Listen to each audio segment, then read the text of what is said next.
네, 하나님 말씀 보도록 하겠습니다. 아가서 4장 1절부터 8절까지의 말씀입니다. 아가서 4장 1절부터 8절까지의 말씀, 저 여러분이 한 절씩 교독하고 마지막 절은 합독하도록 하겠습니다. 아가서 4장 1절부터 8절까지의 말씀 교독합니다. 나의 사랑, 너는 어여쁘고도 어여쁘다. 너울 속에 있는 내 눈이 비둘기 같고 내 머리털은 길르앗산 기슭에 누운 염소떼 같구나.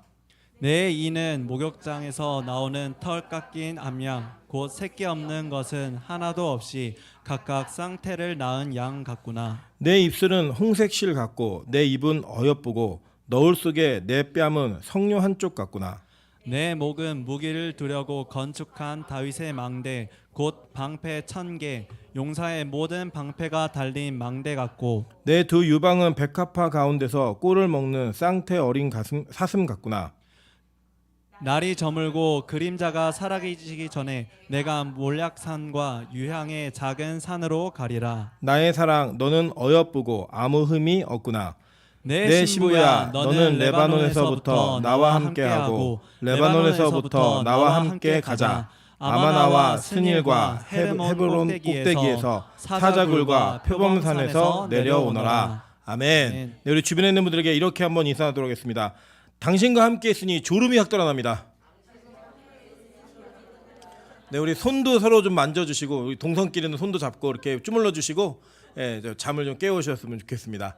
우리가 또 오늘 장순종 형제가 우리 홍어 무침을 대접해 주셔가지고 놀라운 사실은 우리 교회 등록도 안 한 성도입니다. 근데 우리 교회 점심을 또 이렇게 대접해 주셔서 너무 귀한 은혜를 누렸습니다. 뭐 사실 저는 개인적으로 교회에 이렇게 뭔가 헌신하고 이렇게 하는 것들을 공개적으로 말하는 것은 좀 지양하고 있습니다. 왜냐하면 하늘의 상급을 뺏어오기 싫기 때문에 안 하고 있지만 오늘 또 이렇게 등록도 안 한 형제가 이렇게 은혜를 입어서 같이 나누니까 너무 좋네요. 종종 이런 일이 자주 있었으면 좋겠습니다. 돌아가면서요. 그 형제에게만 얘기하는 게 아니고 어쨌든 그렇게 기쁜 은혜 속에서 오늘 이 아가서를 함께 나누는데요. 이 아가서는 다시 말씀드립니다. 이 아가서는 하나님과 우리 예수 그리스도와 우리 교회와의 관계를 설명하기 위한 모형과 상징으로서 솔로몬과 술람미를 사용하여서 하나님의 은혜가 어떻게 서로 교제하면서 기쁨을 나눌 수 있는지를 설명해주고 있는 것입니다. 그리고 오늘 여러분 읽으신 분들 가운데 또 우리 권사님들은 또 굉장히 긴장하실 단어들이 막 몇 가지가 좀 있었죠. 오늘보다 다음 주 더 야합니다. 더 야한데 에로틱한 분위기인데 이 내용들이 그냥 남녀간의 어떤 애정 행각만을 다루는 내용이 아니라 그 속에 하나님께서 주신 담겨진 의미가 있다라는 거, 이거를 좀 깊이 여기셔야 됩니다. 예를 들자면 이런 겁니다.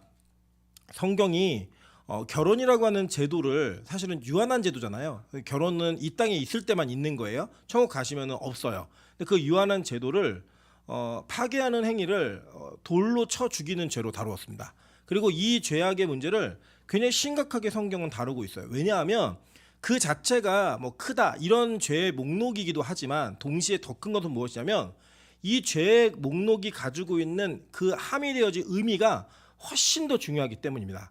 무엇이냐면 그리스도와 교회와의 관계를 파괴하는 행위, 그 영적 간음, 음행이라고 얘기하는 겁니다. 그래서 성경은 음행이라고 하는 이야기들을 수없이 많이 다루는데 그 다루는 이 의도가 뭐냐면 진짜로 성적인 문제만을 다루는 것이 아니라 그 안에 담겨져 있는 하나님과의 관계가 깨어진 간음하는 여인, 불륜을 저지르는 여인의 모습 속에서 그 모습이 하나님과의 관계를 어떻게 깰 수 있는, 파괴할 수 있는 행위인가를 설명해주고 있기 때문이에요. 그래서 요거를 그냥 에로틱하게 보듯이 야하게만 보시면 안 되고 여기에 담겨져 있는 그리스도 중심의 해석이 무엇이고 어떠한 깊은 관계가 있는가를 보시는 것이 우선입니다. 그리고 어쨌든 뭐 이렇게 설명을 드려도 일단은 한국교회 강단에서 서슴없이 나누기에는 굉장히 부담스러운 본문입니다. 그래서 제가 지난 시간에 우리 권사님들 계셔서 되게 부담스럽다 했더니 안에 들어가신다 그래서 들어가시는 건 더 부담스러울 것 같아요. 그래서 지켜보고 계실 거 아니에요. 뭐 무슨 얘기 하나. 근데 다루기 좀 힘든 이야기지만 우리가 이 내용들을 문자적으로도 살펴보고 또 그것에 담겨지는 의미적인 것도 살펴보면서 함께 좀 귀한 은혜를 누렸으면 좋겠고요. 요거를 기점으로 해서 제가 좀 설명을 조금 드리면 이런 게 좀 필요할 것 같아요. 한국 교회는 우리 기본적으로 교회가 가지고 있는 문화 자체가 유교적인 그 문화를 기반으로 가지고 있습니다. 왜 그러냐면 기독교가 구한 말에 이렇게 그 복음이 들어왔잖아요. 이 조선 땅에 딱 들어왔죠. 들어올 때 그 문화 자체가 유교 문화권이었어요. 기본적으로. 그래서 이 성리학을 바탕으로 한 유교 문화가 형성돼 있는 그 틀 속에 복음이 들어온 거예요. 물론 천주교가 먼저 들어왔죠. 그런 다음에 천주교는 거기에서 제일 많이 다퉜던 문제가 뭐였냐면 제사 문제였습니다. 그 제사 문제 때문에 하도 천주교인들이 많이 죽고 천주교 신부들도 순교당한 일이 벌어지니까 로마 바티칸에다 편지를 쓴 거예요. 이 일 때문에 너무 많은 성도들이 죽는다. 그래서 로마 바티칸에서 뭘 허락해 주냐면 제사 문화는 기독교, 그러니까 우리가 믿는 천주교에 반대되는 우상숭배 문화가 아니라 그냥 조선 땅의 민족 고유의 풍습이다. 그러니까 그걸 그냥 해도 된다라고 인정해 준 거예요. 그때부터 천주교는 제사를 드리는 종교가 되었습니다. 그래서 이 제사 문제가 복음이 들어올 때 제일 많이 부딪혔었고, 두 번째는 이제 이 유교적 관점에서 남녀 간의 그 어떤 접촉이라든지 이런 것들을 굉장히 막았고 터부시하던 시대였어요. 그러니까 뭐 남녀 칠세 부동서 아시죠? 예, 그 이야기를 지금 자라는 아이들은 무슨 말인지 모를 거예요. 근데 그런 이야기들을 통해서 교회 문화 자체 속에 성이라든지 이성에 관련된 문제를 다루는 것을 굉장히 어려워하고 부끄러워했습니다. 그 부작용의 결과를 좀 말씀드릴게요. 왜냐하면 이거는 어른들에게 나타난 부작용은 아니에요. 사실은 우리 권사님들, 장로님들은 그렇게 평생을 사셨고 이제 뭐 너무 죄송하지만 이제 살 날이 더 적으신 거 아시죠? 예, 상처 되시나요? 이렇게 얘기되면? 아, 예, 좋으시다고요. 예, 감사합니다. 네. 상처 받으신 것 같았고 제가 굉장히 긴장하고 있었습니다. 이게 살 날이 더 적으시기 때문에 그냥 이제 그렇게 살아왔던 대로 사셔도 괜찮을 거예요. 별로 큰 문제가 없으실 겁니다. 이미 가정 다 이루셨고. 근데 문제는 이제 청년들과 어린아이들에게 있는 문제들이에요. 뭐냐면 교회가 이러한 어떤 피로의 문제, 그러니까 뭐 식욕이나 성욕이나 이거는 자연스럽게 타고 태어나는 거거든요. 이런 문제들을 복음이나 성경으로 다루어지지 않다 보니까 다 독학을 합니다. 그러니까 제가 청년들에게 남자건 여자건 물어보면 100명에 1명 정도가 부모에게 성교육을 받아요. 나머지들은 안 받아요. 가르쳐주지도 않고 배우지도 못했어요. 그러다 보니까 이제 이걸 어디서 배우냐면 친구들끼리 스터디를 합니다.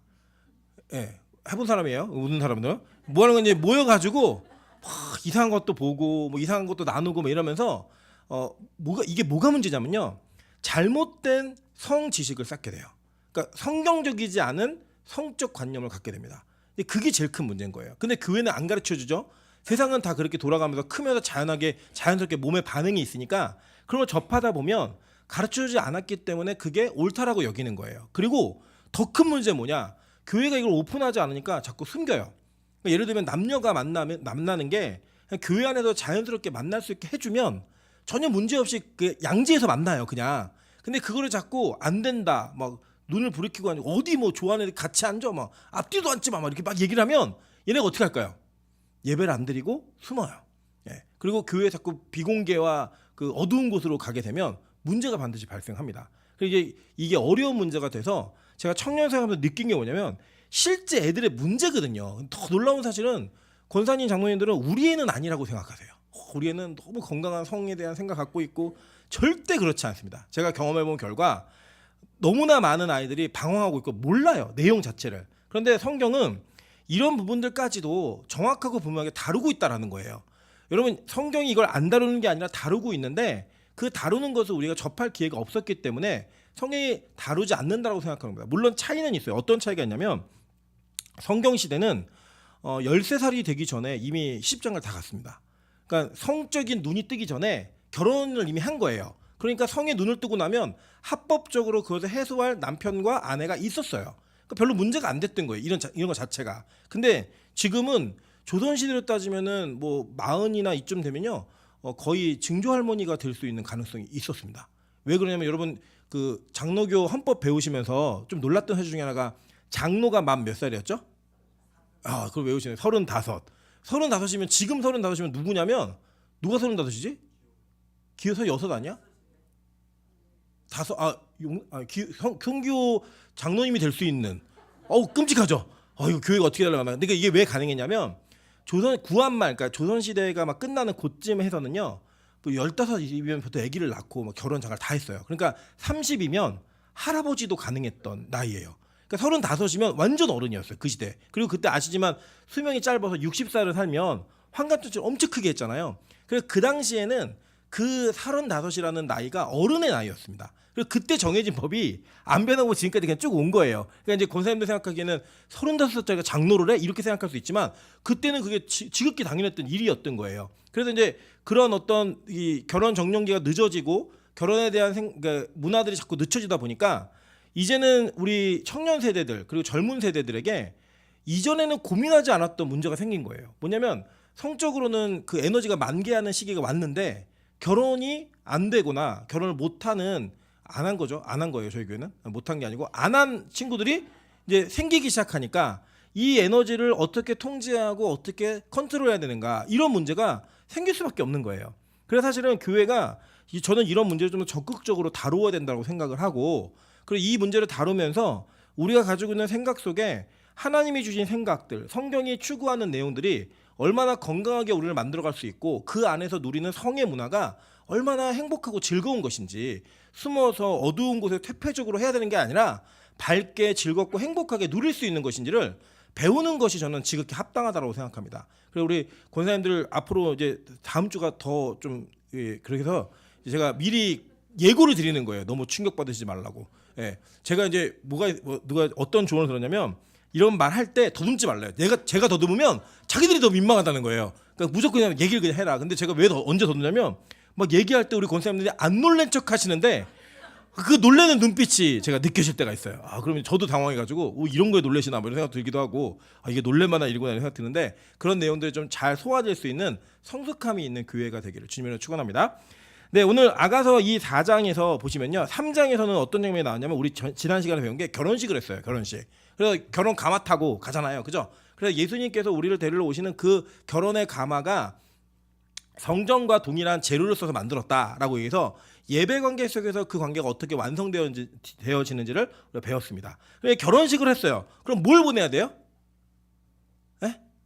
우리 장로님 권사님들 결혼하신 분들 결혼하시고 뭐 하셨어요? 결혼식하고 바로 가셨나요? 아, 바로 결혼식 끝나자마자? 아, 그러셨구나. 저는 이제 토요일 날 하고 주일 날 사역을 하고 월요일 날 이제 갔기 때문에 이제 같이 첫날 밤을 보내는 거예요.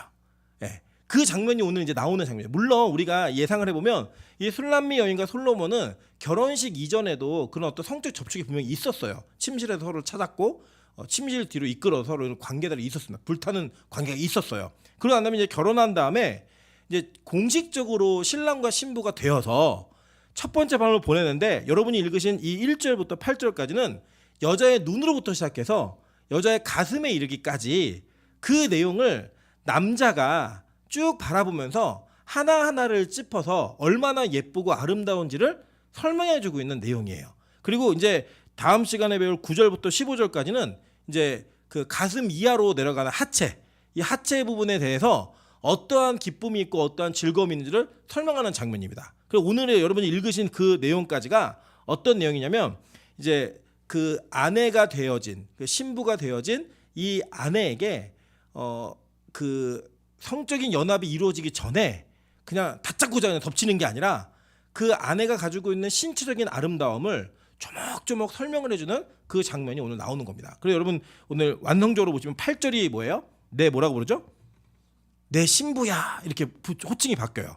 그 전까지는 내 사랑하는 자라 내 사랑 뭐 이렇게 불렀는데 이 호칭이 뭘로 바뀌어요? 신부야 이렇게 바뀌는 거예요. 그리고 오늘 설교 제목이 뭐예요? 여보 이거예요. 왜냐하면 이제 우리나라는 남편이 부인한테 신부야 이렇게 안 부르거든요. 어떻게 보냐면 여보 이렇게 부르는데 그거는 이제 애들도 그렇게 하긴 하지만 애들은 장난으로 하는 거고 진짜 되면 이게 여보라고 부르죠. 저는 개인적으로 그 아내 이름을 부르는 걸 좋아합니다. 왜냐면 저는 뭐가 안타까웠냐면 우리 예를 들면 뭐 그 승순이 권사님 같은 경우는 순이야 이거보다는 민수 엄마 이렇게 더 많이 불러주셨을 거예요. 그러니까 아이들의 이름을 따가지고 그 엄마 이렇게 불러줘서 본인이 없어지는 게 저는 좀 싫더라고요. 그래서 저는 앞으로도 늙어 죽을 때까지 저는 그녀가 이렇게 부를 생각입니다. 개인적으로는. 근데 이제 이 결혼 관계가 이루어지면 특별한 관계가 이루어졌을 때 부를 수 있는 호칭이 있는데 우리나라에서는 그 여보예요. 예. 예를 들어서 여러분 아무나 되고 막 여보 하는 사람도 있잖아요. 가끔씩 있어요. 제가 봐도 자기야 이것도 아무한테나 사람 있는데 제 여자가 그럼 되게 싫을 것 같아요. 저희 아내가 윤장님한테 자기야 막 이러면 저는 되게 화날 것 같거든요. 막 분노가 막 일어날 것 같고 막 이러거든요. 근데 그 특별한 사이에서만 부를 수 있는 호칭이 있어요. 그게 뭐냐? 내 신부야 이거예요. 그러니까 예수님께서 이 땅에 오셔가지고 우리를 어떻게 호칭하시는 거냐면 내 신부야 이렇게 호칭하시는 거예요. 저 이게 너무 큰 감격이라고 생각합니다. 예를 들면 이런 게 있거든요. 제가 어떤 글을 보다 보니까 어떤 여자가 글을 썼는데 자기가 어렸을 때 이제 얼굴이 예쁜 편이래요. 글로만 봤으니까 뭐 글에다 뭐라고 써도 제가 어떻게 뭐 항의할 수 없으니까 제가 굉장히 예쁜 편이래요. 그래서 어렸을 적에는 남자가 끊이질 않았대요. 자기 인생에 끊이지 않아갖고 그냥 영원히 그럴 줄 알았대요. 오늘은 얘, 내일은 쟤 이렇게 만나는 게 어렵지 않았고 좀만 날 섭섭하게 하면 언제든지 끊어버리고 다시 만날 수 있는 그런 숫자의 남자들이 자기 주변에 항상 있었다라는 거예요. 그래서 자기가 40대가 되는 그 순간부터 그 남자들이 싹 끊어지더래요. 그래갖고 끊어진 상태에서 결혼을 하고 싶어갖고 결혼 대상자 찾으니까 자기를 만나주질 않는다는 거예요. 그러니까 뭐냐면 그러면서 한탄에 글을 쓴 게 자기는 그 연애의 대상이었지 결혼 대상자가 아니었나 보다고 이렇게 자기 신세를 한탄하는 글을 봤습니다. 그러면 마지막에 무조건 지금 있는 애랑 결혼해라 이렇게 쓰는 권변을 봤어요. 물론 저는 그건 동의하지는 않습니다. 근데 그 여자가 말하고 있는 그 간절함이 뭔지는 알 것 같아요. 그게 뭐냐면 항상 우리는 어떤 가능성이 있어 내가 무엇이든 할 수 있다라는 가능성이 있을 때는 그 가능성을 기반으로 한 자신감이 있어요. 그래서 뭐가 있냐면 어렸을 적에는 꿈도 자주 바뀌어요. 왜 바뀌는 줄 아세요? 할 수 있을 것 같은 거예요. 그러니까 초등학교 때 막 이런 때는 너 뭐 하고 싶어 그러면 지금은 안 그렇지만 뭐 대통령 이런 거 하고 싶은데 제가 예전에 유초등부회한테 너 꿈이 뭐니? 이랬더니 정규직이요 이런 얘기를 하더라고요. 너무 시대가 변해가지고. 근데 저희 때는 무슨 얘기냐면 뭐 대통령, 과학자, 뭐 의사 이런 거 막 얘기를 해요. 그 지금도 저희 조카가 초등학교 5학년인데 꿈이 맨날 바뀌어요. 뭐 목사 된다 그랬다가 뭐 변호사 된다 그랬다가 뭐 연예인을 한다 그랬다가 그래서 네 얼굴로 연예인은 코미디언밖에 못한다. 그 현실을 인식하고 웃기는 거에 집중해라. 이랬더니 그건 또 안 한대요. 그런데 뭐 이제 막 바뀌어요. 왜냐? 자기는 뭘 선택해도 할 수 있을 거라는 그 가능성이 있기 때문에 자신감이 있는 거예요. 근데 이거를 성경은 뭐라고 얘기하냐면 이거를 인본 자기의라고 이야기를 합니다. 여기 있는 이 신부는 여러분 잘 아신 바처럼 이 술람미 여인은 절대 매력적인 여자가 아니에요. 자기 스스로를 뭐라고 하냐면 내가 이 진짜 포도원을 가꾸다가 내 포도원을 망쳤다라고 얘기한 건 뭐냐면 그 일을 하다가 이 술람미라는 이름 자체가 까맣다 이런 의미가 담겨져 있거든요. 그래서 이게 뭐냐면 흑인이었을 것이다 이렇게 예측하는 사람들도 있어요. 근데 이 여자가 너무 새까매진 거예요. 자기가 이렇게 할 수 없을 정도로. 저희 이 술람미 여인 이러면은 저는 찬이가 그렇게 생각이 나요. 찬이가 얼굴이 하얀데 이렇게 살짝만 올리면요 정말 까맣습니다. 그냥 깜짝 놀랄 정도로 까맣습니다. 얘네 교회 누가 어르신이 한번 보고 놀란 적이 진짜 까맣네 이거 놀란 적이 있는데 저도 깜짝 놀래요. 이게 그래 다행이죠. 여기가 하얗고 여기만 까만 것보다 난 것 같아요. 반대로 속살은 지 남편한테만 보여줄 거니까 뭐 상관없고 얼굴이 그래도 다행이긴 한데 진짜 까만 거예요. 그리고 그 사람이 자기를 뭐라고 표현하면 계달의 장막 헤어지고 막 뜯어지고 이런 장막이에요. 그렇게 헤어진 그 여인을 지금 솔로몬이라고 하는 말도 안 되는 그 남자가 자기를 아내로 선택해 준 거예요. 여러분 그게 얼마나 큰 감격이냐면요. 예수 그리스도가 저와 여러분을 선택한 그 선택이 이런 선택이라는 거예요.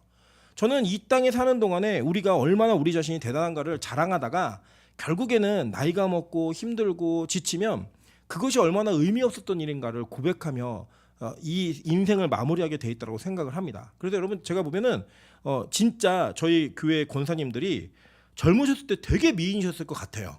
제 추측이에요. 아닐 수도 있지만 그러셨을 것 같아요. 지금 이제 제가 너무 죄송하고 외람되지만 그 자녀들 특히 딸들을 보면 안타까워요. 엄마를 좀 많이 더 닮았어야 되는데 이런 그 안타까움이 좀 있어요. 개인적으로. 그런데 지금 이 시점에서는 그래도 아이들이 훨씬 예뻐요. 왠지 아세요? 젊기 때문이에요. 어리기 때문이에요. 네. 근데 그게 이제 지나고 나면 우리 인생이 다 쭈글쭈글해지고 이게 뭔가 이게 자꾸 아프고 힘들어지고 그럴 수밖에 없어요. 제가 이제 제 개인 경험 말씀드리면 35살에 그 실비보험을 들었습니다. 실손보험을 들었는데 40살까지 한 번도 쓰질 않았어요. 그래갖고 제가 너무 경제적으로 어려울 때 이걸 깨야 되나 이거 매달 뭐 15만 원 16만 원씩 내야 되는데 너무 아깝다 이 생각이 들었는데 딱 40살이 되던 해 그러니까 저희 아내랑 결혼하고 그 다음 해에 제가 그동안 냈던 모든 돈을 다 찾아 먹었습니다. 예, 아프고 다치고 계속 그래가지고 다 찾아 먹었어요. 그래서 지금도 심심치 않게 사용하고 있습니다. 도수치료 받는데 쓰기도 하고 병원 가면 쓰기도 하고 막 있어요. 그게 뭘 얘기하는 거냐면 너무 이렇게 안타까운 의미지만 저희가 죽고 있다는 거예요. 그러니까 아까도 제가 살날이도 적다라고 제가 웃으면서 얘기할 수 있었지만 더 냉정히 말하면요. 오늘 하루가 우리가 살 수 있는 날에 또 하루를 빼서 쓴 거예요. 이 날이 누적되면 우리는 사망과 죽음으로 갈 수밖에 없는 존재들인 거죠.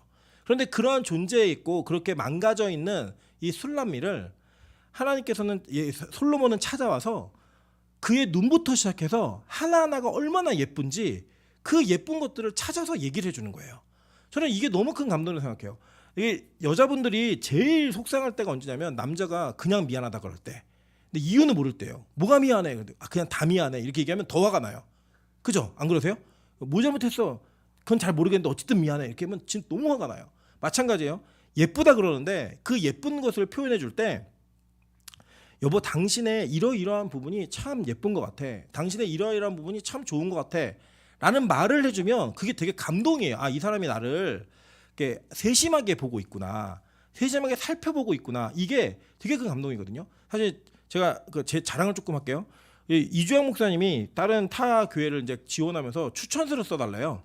그래서 추천서를 이렇게 쭉 써줬어요. 제가 이주영 목사를 저는 개인적으로 사람을 이렇게 파악하고 아는 일에는 빨리는 하는데 그 사람이 어떤 사람인지 말로 잘 하지는 않아요. 근데 필요할 때는 그 얘기를 꼭 해줘요. 그래서 제가 이게 편지를 쭉 써줬어요. 추천서를 써줬는데 저는 우리나라의 추천서는 대부분 다 가라로 씁니다. 그냥 어떻게 쓰냐면 뭐 귀교에 필요한 일꾼이 뭐 이렇게 그냥 쓰고 말아요. 그냥. 그래서 저는 A4 용지 한 장에다가 이주영 목사를 제가 쭉 지켜본 내용들을 쭉 쓰면서 이 사람의 장점과 단점이 이렇고 이 사람이 이렇게 해주면 더 사역을 잘할 수 있고 요런 것들을 배려해주면 우리가 기대한 것보다 훨씬 더 성장할 수 있습니다라고 이렇게 보내는데 피은도 사모가 그걸 보고 울었대요. 예, 너무 감사해가지고. 근데 이게 뭐가 감동이냐면 전 다른 거 아니라고 생각해요. 그냥 누군가 나를 세심하게 지켜보고 있었구나. 누군가 나를 세심하게 살펴보고 있었구나. 근데 그게 평소에는 몰랐는데 필요한 순간이 되었을 때 발견하면 그게 너무 기쁜 거예요. 여러분 지금 술람미와 솔로몬은 그냥 육체의 성욕을 못 이겨서 격정적인 사랑을 했던 그런 관계가 아니에요. 이 솔로몬은 술람미의 하나하나를 다 뜯어보면서 어떠한 매력이 있고 어떠한 아름다움이 있는지를 정확하고 분명하게 알고 있었고 그 아는 것을 표현해줬어요. 사실 이게 우리나라 남성분들에게 꼭 필요한 일들입니다. 제가 오늘 저희 남성분들 우리 고백할 사람은 딱 3사람밖에 없네요. 저를 포함해서 4사람이 있네요. 그죠? 맞죠? 예. 예? 저기 애인 없어요. 그거 아무데나 하면 안 돼요. 길거리도 아무 이전에 하면 큰일 납니다. 그 잡혀가요. 예, 정신 나간 사람인 줄 알고 잡혀갑니다. 그 건사멘트 하라고 그러면 그것도 이상하잖아요. 예, 어제 우리 4분에게 숙제를 드립니다. 오늘 집에 가셔서 아내에게, 저까지 마찬가지 아내에게 아내의 얼굴에부터 시작해갖고 성경에 나온 대로 가슴까지 어떻게 예쁜지를 하나하나 조목조목 표현해 주시길 바랍니다. 명도 집사님 아멘? 예. 네, 할 거래요. 네. 우리 명도 집사님은 그 희원 집사하고 그렇게 관계가 좋아요. 진짜 좋아요. 제가 보면은 이게 정말 좀 닭살 돋는다 싶을 정도로 너무 애정이 이게 심해요. 그리고 제가 좀 절제가 언제 될 건가 기다리고 있어요. 저 에너지가 언제 죽나. 근데 그 관계를 표현하는 거는 뭐 신체적인 핸디캡이 있기 때문에 못하는 거 아니에요. 다 할 수 있어요. 다. 그 특별한 사랑이 있고 또 그렇게 되면 감각으로 느끼는 우리가 모르는 그 세계에 또 그 감격이 있다고 저는 믿어요. 그리고 저 부분만의 소통의 방식이 분명히 있거든요. 반드시 해주셔야 돼요. 왜냐 이게 뭐냐면 지금 이 사람이 나에게 이렇게 관심이 있었구나. 나 이런 세심함이 있었구나. 그러면 저는 이제 우리 권사님들을 칭찬하시는 장로님들은 눈물 나실 것 같아요. 우리 나권사가 젊었을 때 참 예뻤는데 여기 주름이 졌네. 이제 없었던 이 주름이 생겼네. 기미도 있네. 이러면서 그 사랑을 고백하고 이야기할 때 그런데 당신 참 예쁘다. 당신 정말 대단하다. 나랑 같이 살아서 너무 고맙다. 정말 너무너무 눈이 이렇게 호수 같아. 나 지금 들어갈까? 뭐 이런 얘기를 하는 거예요. 이게 징그럽지만 한번 해보세요. 왜냐하면 이게 두 부부 간의 어떠한 관계성을 이게 맺어가는 데 있어서 되게 큰 의미가 있습니다. 이게요. 왜 그러냐? 사람은 말하지 않으면 몰라요. 제가 이제 여성분들에게 부탁하고 싶은 건 뭐냐면 남자들을 점쟁이로 만들지 마세요. 예. 자꾸 뭘 맞춰야 되는 것처럼 뭐 내가 왜 하는지 알아 몰라 막 얘기하면은 어떻게 알아 그거를. 그러니까 차라리 나는 이런 것 때문에 화가 났다. 난 이런 게 너무 섭섭하다라고 말을 해야지 삐진 척을 하고 있으면 알아줄 거라고 생각하지 마세요. 제가 아는 남자들은 대부분이 그런 일이 있으면 그냥 모르고 미안하다고 얘기해요. 빨리 해결하고 싶어서. 이게 공감하시죠? 유빈님 물은 미안해. 유빈이 쳐다보고 있네. 미안하다. 내가 너무 심한 욕을 한 것 같아. 이 몰라요. 몰라서 그냥 미안하다고 하는 거예요. 근데 이런 소통이 자유롭게 이루어지면 따뜻한 말이건 또 섭섭한 말이건 소통이 이루어지면 그 소통 속에서 더 깊은 신뢰관계가 생겨요. 이게 하나님과 관계가 그러셔야 되는 거예요. 여러분 가끔 이런 분들이 계시거든요. 아, 내가 이런 거를 기도해도 될까? 내가 이런 마음을 표현해도 될까? 나는 그래 뭐 목사인데, 난 장로인데, 권사인데, 때로 이럴 수 있잖아요. 하나님, 힘들어 죽겠어요. 저는 그럴 때 있어요, 진짜로. 제가 어제 마태복음 설교 주면서 너무 설교가 안 풀리는 거예요. 이게 도대체 뭔 말인지 모르겠고, 왜 우리 아이 아내가 나와가지고 우리 아이는 도대체 뭔가 안 풀리니까요. 제가 누워 잤어요. 하나님, 나 이거 안 해주면 내일 그냥 가서 나 모르겠다고 얘기하고 그냥 더 내려올 거예요. 그리고 그냥 땡깡 부려요. 근데 그게 뭐냐? 하나님과의 세심한 관계의 표현이에요. 하나님이 좋을 때도 있으시잖아요. 왜 좋은지 설명을 해주세요. 하나님, 저는 그러거든요. 하나님, 아니 이 땅에 있는 목사 중에 날 이렇게 제일 사랑하시다니, 나 너무 부담스러워요 좀. 이렇게 기도할 때 있어요, 진짜로. 저는 그래 하나님과 대화하는 방식을 막 천지를 창조하시, 뭐 홍해를 가르시고, 레위기, 민수기, 신명기 다 지나가서 요한계시록까지 오는 그런 기도는 잘 하지 않습니다. 저는요 아주 그냥 간단하게 문 열고 들어오면서, 아버지 왔어요. 차가 너무 밀려서요. 오늘은 교회가 너무 싫었는데 도와주세요. 나에게 새 마음을 주셔야지 제가 기쁘게 예배드릴 수 있습니다. 얘기하는 거예요. 하나님, 하나님 너무 좋아요. 나 같은 인간을 사랑하셔서 너무 좋아요. 이런 얘기 하는 거예요. 그리고 가끔 제가 진지한 얘기할 때는 무릎 꿇고 얘기해요. 아버님, 그리고 얘기합니다. 네, 아버님 얘기하는 거예요. 왜냐면 저에게 그 진지한 얘기가 이거 꼭 들어주셔야 되는 거니까. 나도 진지하니까. 여러분, 이러한 어떠한 그 구체적인 내용들이 나누어질 때 더 깊은 관계가 형성이 되는 거예요. 그리고 여기 있는 제가 이제 기질적으로 알아요. 몇몇 분들은 자기를 못 내려놓는 분들이 계세요. 자기가 이거 다 오픈하면 사람들 어떻게 볼까? 뭘 어떻게 봐요? 다 똑같은. 저 사람도 저렇구나. 이게 보는 거죠. 다 같이 인생이 사는 인생인데, 여러분 아무리 괜찮은 척해도 안 괜찮은 거 다 알아요. 제가 보니까요, 그 내면으로 들어가면 문제 없는 가정이 없고요, 문제 없는 사람이 없고요, 하나님의 도움이심이 필요 없는 사람이 없어요. 이 땅에 다 똑같아요. 종류만 다를 뿐인데 그 종류도 내 거 아니라 저 사람 거니까 가벼워 보이지, 막상 그 사람 대보세요. 힘들어 죽겠어요. 다 똑같이. 그런 얘기들을 나누며 하는 거예요. 근데 오늘은 뭐에 좀 집중하시면 좋겠냐면, 그렇게 부족하고 연약한 술람미임에도 불구하고 솔로몬이 무조건 좋다, 예쁘다 하는 거예요. 한번 볼게요. 내 사랑 너는 어여쁘고 어여쁘다. 한 번 아니에요. 어여쁘고도 어여쁘다. 두 번 하시기 바랍니다. 오늘 유부남들께서는. 예, 여보, 그러니까 이거를 또 고어체로 어여쁘고 어여쁘다, 감동이 없어요. 여보 왜 이렇게 예뻐? 진짜 예쁘다 당신, 하는 거예요. 예. 저는 가끔 저희 아내가 20대 때 찍은 뮤직비디오를 보면서, 자네 정말 예쁘다, 진짜 예쁘다 이렇게 해요. 지금은 그보다 좀 덜하니까, 그때 어렸을 때가 훨씬 나니까 그걸 보면서 하는 거예요. 옛날 사진 꺼내보면서, 야 당신 진짜 예뻤다, 너무 예쁘다 얘기해 주는 거예요. 너울 속에 있는 내 눈이 비둘기 같고, 이게 너울 속에 있는 눈, 그게 뭐냐면 신부들은 이렇게 얼굴을 가렸어요. 얼굴을 아무에게나 보여주는 시대가 아니었기 때문에 가렸는데, 이 눈이 어떤 눈이래요? 비둘기 눈이래요. 이 비둘기는 뭐의 상징이냐? 평화의 상징이에요. 그러니까 여러분, 예를 들면 우리 권사님들, 예를 들어서 오늘 장로님들께서, 당신 너무 이쁘다 너무 이쁘다는데 무슨 속셈이야 하시면 돼요, 안 돼요? 식량이 눈을 뜨지 마시고 무슨 눈을 뜨셔야 돼요? 비둘기 눈. 그래 여보, 이렇게 예쁘게 받아줄 수 있는 비둘기 눈을 뜨시는 거예요. 비둘기 눈을. 너프를 벗겨내고 승냥이 같은 눈이 나왔다, 이거 뭐 독사 같은 눈이네, 막 이러면 다 끝나는 거예요. 분위기 다 깨지는 거예요. 그럴 때는 좀 섭섭한 게 있어도, 그래 뭘 잘못했나 보다, 이건 받아주고 일단 해결하고 그러고 난 다음에 다 해결되겠지, 그러면서 덮어가는 게 있는 거예요. 내 눈은 비둘기 눈 같고 내 머리털은 길르앗 산기슭에 누운 염소떼 같구나. 길르앗 산은 뭘 상징하냐면 풍요로운 산을 상징하는 거예요. 무조건 뭐 이렇게 열매가 많이 맺히고, 여기가 어디냐면 바산의 암소들, 여러분 혹시 기억나세요? 제가 직접 가서 봤거든요. 바산의 암소들은 뒤룩뒤룩해요. 이렇게 소들이 사이즈가 달라요.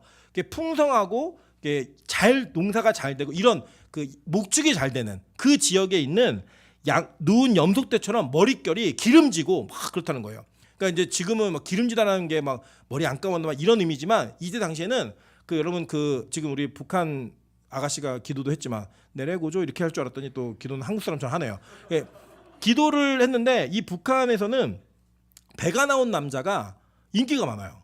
부의 상징이에요. 이게 없으니까. 이 당시에는 잘 못 먹기 때문에 고기를 먹을 기회도 없고, 이러기 때문에 기름짓다, 머리에 기름을 바른다, 이거는 더럽다 이런 이미지가 아니고 굉장히 고급스러운, 와 저 사람 진짜 잘 사네, 정말 잘 꾸몄네, 뭐 이런 이미지를 주는 이미지예요. 근데 이 여자는 자기가 망가졌다고 생각하는데, 남자가 이 여자를 볼 때는 너의 머리털에 길르앗 염소떼가 누워 있는 것처럼 이렇게 기색에 놓은 염소떼로 이렇게 비탈진 기름지면 이게 보이는 거예요. 이게 멋있게 그렇게 칭찬해 주는 거죠. 그러니까 여러분 제가 보니까요 예뻐서 예쁘다는 얘기를 들을 수 있는 여자는 전 세계 0.1%밖에 없습니다. 모두가 다 저 사람 예뻐 이런 여자는 그 1%밖에 없고요. 뭐만 있으면 되냐면 저놈 눈에만 예쁘면 돼요. 뭔 말인지 이해되시죠? 한 사람 눈에만 예쁘면 돼요. 그냥 그 마찬가지예요. 남자들도 이 땅에 예쁜 여자들은 많죠. 예쁜 여자 많지만 나에게 주어준 여자 하나님 나에게 허락하신 배필이 내가 보기에 예쁘면 되는 거예요. 그냥 내가 보기에. 여러분은 그 제가 한복 입고 저희 아내랑 연애를 시작했다면 굉장히 당혹스러워하시겠지만 저희 아내는 그게 예뻤던 거예요. 그냥 아멘이 안 하네요. 저기서 아멘 해야 되는데 어쨌든 그게 내 눈에만 예쁘면 되는 거예요. 그래서 저는 뭐가 있냐면 우리가 최소한의 관리는 해야 되지만 모두에게 잘 보이려고 할 필요는 없어요. 모두에게 예쁘게 보이려고 할 필요는 없어요. 마찬가지입니다. 여러분 세상에 잘 보이려고 하지 마세요. 그냥 하나님 눈에만 예쁘면 돼요. 하나님 눈에만 예쁜 모습이 여러분 안에 있으면 세상이 여러분을 뭐라고 하더라도 세상은 여러분을 야 계달의 장막처럼 다 헤어진 인간이다 이렇게 얘기를 하더라도 그 안에 하나님과 관계를 누리는 기쁨이 분명히 있더라는 거예요. 그래서 볼게요. 내 이는 목욕장에서 나오는 털 깎인 암양 곧 새끼 없는 것은 하나도 없이 각각 쌍태를 낳은 양 같구나라고 얘기해요. 그러니까 이스라엘에서는 물이 귀했기 때문에 양을 목욕시키는 거 1년에 털 깎는 한 번이었어요. 제가 대관령에서 양을 진짜 봤거든요. 여러분 양털이 여러분이 상상한 것처럼 하얗고 냄새가 안 나는 그런 뽀슬뽀슬한 이런 양 없어요. 가까이 왔는데요. 으악 했어요. 저는 진짜로. 냄새도 나고 막 털도 더럽고 막 뭐 묻어 있고 막 이래요. 시력도 안 좋기 때문에 양은. 근데 이 양을 털 깎는 날에는요. 무조건 목욕을 시켜요. 그러고 난 다음에 이 털을 깎으면 이 양은 오랜만에 목욕을 또 했잖아요. 그 털 깎은 양의 몸 그리고 그 하얀 색깔이 다 깎진 않아요. 이렇게 막 그 돼지 이렇게 구울 때처럼 막 민둥산처럼 만들진 않아요. 양 털을 깎더라도 이 깎은 양털이 깎여진 양들이 조목조목 이게 붙어 있는 게 뭐 같냐면 이 같은 거 치아가 고르고 치아 색깔이 하얗다는 거예요. 왜냐면 지금도 좀 나이가 들면 치아는 좀 누래지고요. 또 이렇게 이스라엘 지방은 석회질이에요. 물 자체가 석회질이 많기 때문에 치석과 이제 이런 게 많이 쌓이기 때문에 누렇게 변하는 게 다반사인데 이 여자의 입의 이가 하얀 거예요. 그래서 여러분 우리 자매들도 자꾸 이가 누래지면 미백하세요. 예, 이거 해야 돼요. 그거 뭐 하나님이 주신 대로 살지 아니에요. 그냥 게을러서 안 하는 거지. 그냥 하셔야 돼요. 그럼 관리는 최소한 예쁘게 보이는 거예요. 하얀 이가 있다. 그렇게 얘기하는 거예요. 그 내 입술은 홍색실 같고 이렇게 얘기해요. 근데 이 홍색실이라고 하는 이게요 어디에 나오는 단어냐면 여러분 라합이 창문에다가 줄을 단 거 기억나시죠?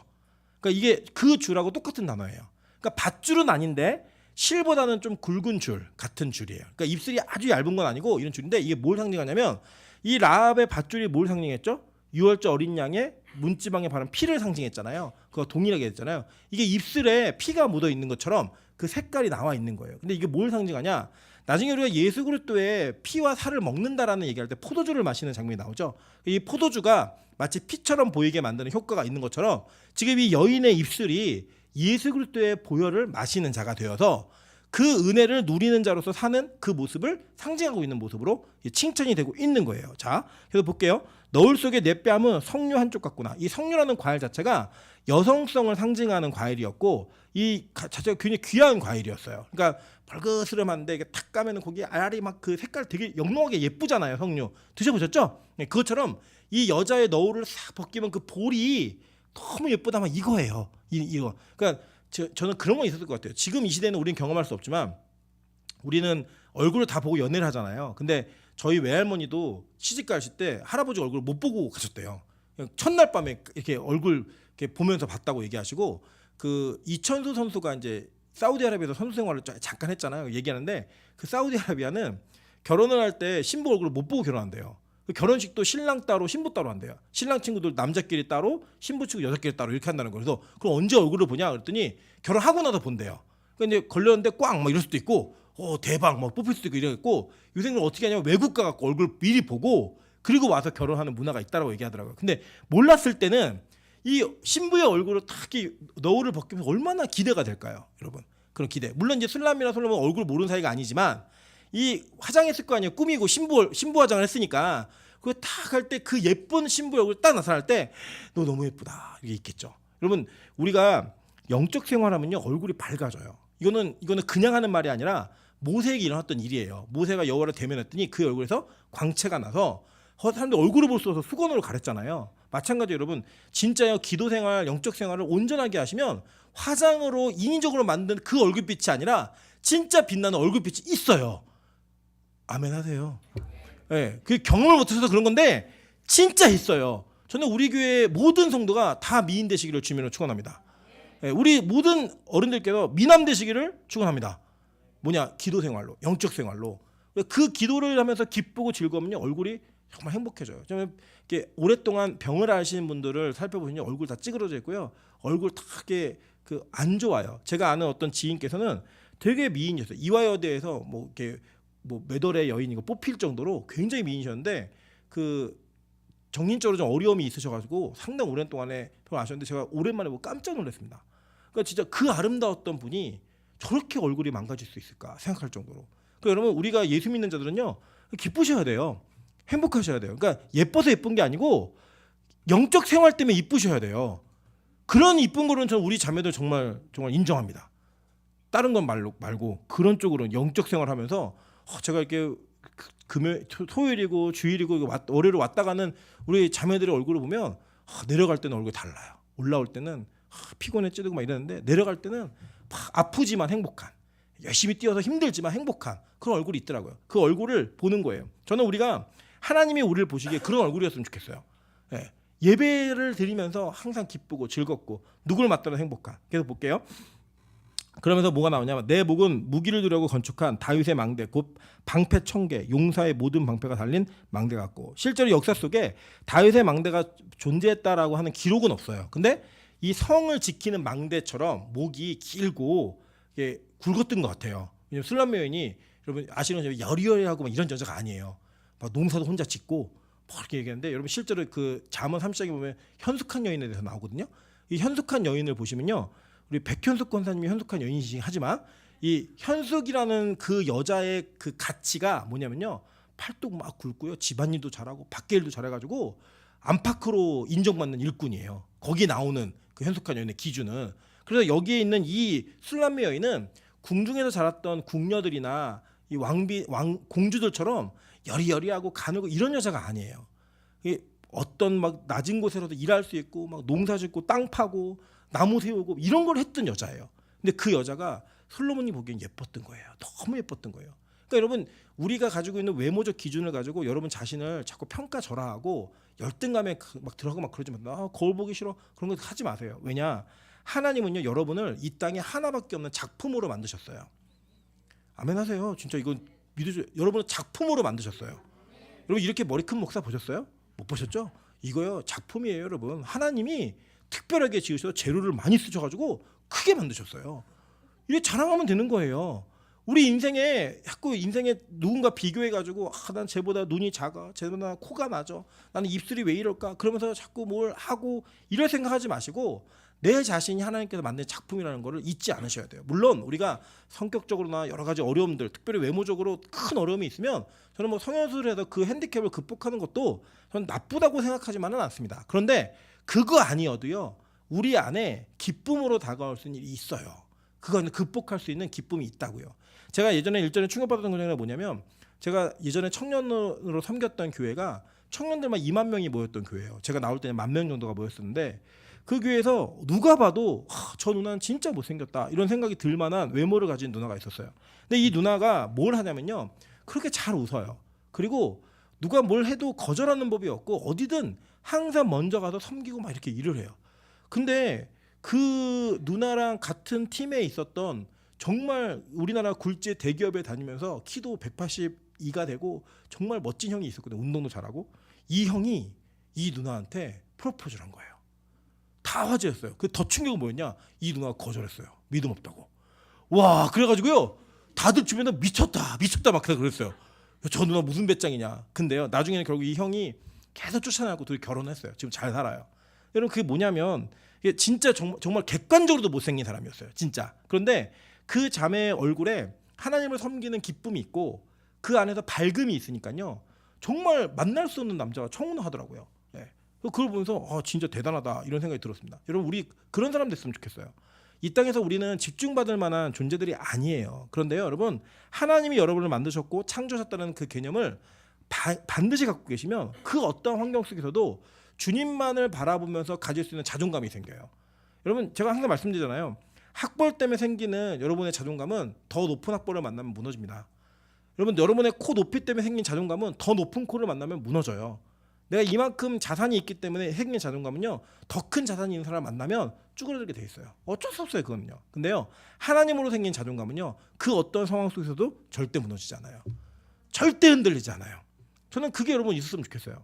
저는 그거 갖고 삽니다. 저는요. 저는 비록 뭐 대단한 목사도 아니고 뭐 사람들 알아주는 목사도 아니지만 저는 하나님이 저의 인생을 붙드시고 이끌어 오신다라는 확실한 증거가 있기 때문에 저는 그 어떤 목사와 함께 있어도 저는 이게 위축되지 않아요. 하나님 저에게 주신 사명이 있으니까, 저에게 맡기신 양떼들이 있으니까, 제가 설교할 수 있는 강단이 있으니까 그러면 충분해요. 그거면 저는 그렇게 살고 싶습니다. 앞으로도. 그럼 마찬가지로 우리 교회 성도들은요, 자존감이 있으셔야 돼요. 누가 어느 교회 다녀 그러면 동네 조그만 교회 다녀 이렇게 얘기하지 마세요. 예. 동네 큰 교회 다녀 이렇게 얘기하세요. 큰 빛과 소금 교회 다녀. 이름 바꿀까요? 큰 빛과 소금 교회 바꿀까요? 어쨌든 여러분이 가지고 있는 여러분의 영적 자존감, 이거를요 세워 가셔야 돼요. 그래서 어느 곳에서 무너지지 않을 수 있는 은혜가 있으셨으면 좋겠습니다. 계속 볼게요. 예, 여러분 그 기다리시던 또 구절이 나왔습니다. 이 어감이 좀 그래요. 내 두 유방은 백합화 가운데 그러잖아요. 집에 가서 당신 유방은 예뻐 이렇게 얘기하면 좀 이상하잖아요. 예, 우리나라식으로 좀 의역을 하면 가슴 이런 정도로 표현하면은 참 좋을 것 같아요. 이 여성이 가지고 있는 이렇게 매력 포인트 중에 하나가 뭐냐면 가슴인 것 같아요. 남자들이 없는. 그래서 많은 남자들이 이제 그러더라고요. 남자들은 평생 젖을 못 댄다고 얘기를 하더라고요. 그래서 여자가 가지고 있는 이게 웃으시면 제가 아유 이거 안 할 말을 했나 막 이런 마음이 너무 하면 어려워요. 그러나 하겠습니다. 이게 여자들이 가지고 있는 매력 포인트예요. 그래서 이 매력 포인트로 지금 이 매력인 포인트를 솔로몬이 술람미에는 칭찬하는 거예요. 칭찬하는 거예요. 그래서 이게 부끄럽지 않아요. 왜냐면 창세기 2장 25절에 보면 뭐라고 했냐면 남녀가 만났는데 이 두 남녀가 벌거벗었으나 부끄러워하지 아니하더라 이렇게 얘기를 해요. 여러분 이게 되게 신기하지 않으십니까? 예를 들면 찬이가 지금은 저한테 기저귀도 갈아달라 그러고 얘기를 해요. 근데 저 아이가 초등학교 3학년 뭐예요? 2학년만 돼도 아빠한테 기저귀 갈아달라는 얘기, 그때 기저귀는 안 차겠지만 뭐 아빠한테 팬티를 벗으면서 여기를 닦아달라 이런 얘기는 안 할 거예요. 지금은 아빠가 해야 돼요. 지금은. 근데 그렇게 애가 커서 뭐 25, 뭐 여기 되면 물론 저는 시집 안 보냈거든요. 가상이에요. 이 아이가 뭐 28에 갖고 나 엄마 아빠 나 시집 갈게요. 그래 시집을 가잖아요. 그럼 평생 동안 알고 지내지 않았던 남자에게 자기 몸을 다 보여주는 거예요. 여러분 신기하지 않으십니까? 자기를 낳아준 부모한테도 안 보여주는 몸을, 저도 저희 어머니한테 몸을 다 보여주지 않거든요. 근데 저희 아내한테 보여주는 건 부끄럽지 않아요. 왜냐? 온전한 신뢰관계가 형성이 되면 이게 당연한 거예요. 이 당연한 관계가 솔로몬과 술람미 사이에 이루어진 거예요. 그래서 솔로몬은 그 당연한 거를 뭐 어떻게 왜 벗고 그래 이게 아니라 당신 너무 가슴이 예쁘다. 그 가슴이 이 백합화 가운데도 꼴을 먹는 쌍태어린 사슴 같구나. 무슨 말인지 모르겠지만 하여간 칭찬이에요. 칭찬. 우리식으로 표현하면 야 너 정말 예쁘다. 진짜 야 이 100만 불짜리 가슴이다. 뭐 이런 얘기 하는 거예요. 그냥 이 연애 편지 주고받는 거니까요. 이렇게 표현하면 또 이 목사가 왜 저런 말 하나, 그게 아니고 이 솔로몬이 술람한테 진짜 한 얘기예요. 시로서 노래한 거예요. 노래를 지어가지고 명수도 노래 지을 수도 있겠네 막. 네 가슴이 너무 예뻐. 네 가슴 100만 불짜리야. 막 노래를 막 하는 거예요. 그 노래를 할 때 여자가 얼마나 기쁘겠어요. 사실 여성들이 그런 불안함이 있잖아요. 내 몸을 보여줬을 때 남자가 내 몸을 얼마나 이렇게 즐거워하고 기뻐하고 만족해하고 아름다워할 것인가, 이거에 대한 어떤 불안한 기대감이 다 있으시잖아요. 그 기대감과 이런 것들을 먼저 얘기해 줌으로써 해결이 된 거예요. 이런 거예요. 하나님은요 저와 여러분이 가지고 있는 장점, 우리가 칭찬받아야 될 만한 걸 미리 알고 계세요. 그래서 여러분 자랑 안 하셔도 돼요. 하나님 이거 잘해요. 잘 안 하셔도 돼요. 하나님이 다 알고 계세요. 그래서 미리 얘기해 주시는 거예요. 그리고 뭐가 있느냐, 어떻게 보면요 여성들이 자기의 가슴을 남자에게 보여주는 것은 굉장히 큰 어려움일 수 있습니다. 함부로 막 보여줄 수 있는 거 아니잖아요. 근데 그렇게 보여줬을 때 그 어떤 게 핸디캡도 있을 수 있겠죠. 뭐 예를 들면 뭐 모양이 좀 다르다든지 뭐 남들보다 좀 작다든지 너무 크다든지 이런 어려움이 있을 수 있겠죠. 그러나 그를 보여주었을 때 그 사랑을 받는 장면을 통하여서 그 모든 불안감이 다 해소가 되는 거예요. 자 보세요. 우리가 그 선악과를 따먹은 아담과 하와가 선악과를 따먹은 이후에 가장 먼저 느낀 게 뭐냐면 벌거벗음에 대한 부끄러움이었어요. 부부간에 온전한 신뢰관계가 형성되지 않고 관계가 깨어지잖아요. 그럼요 부끄러움이 생겨요. 뭔가를 가려야 되고 숨겨야 되고. 그래서 그것이 오픈되어질 때 온전한 관계로 형성이 되는 것처럼 저와 여러분이 하나님과의 관계 속에 치부 같은 어려운 부분들이 있어요. 하나님 내가 어렸을 때부터 이런 문제가 있습니다.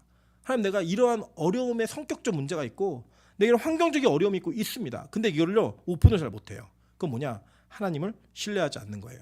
그분이 여보가 아닌 거예요. 그걸 다 보일 수 있어야 돼요.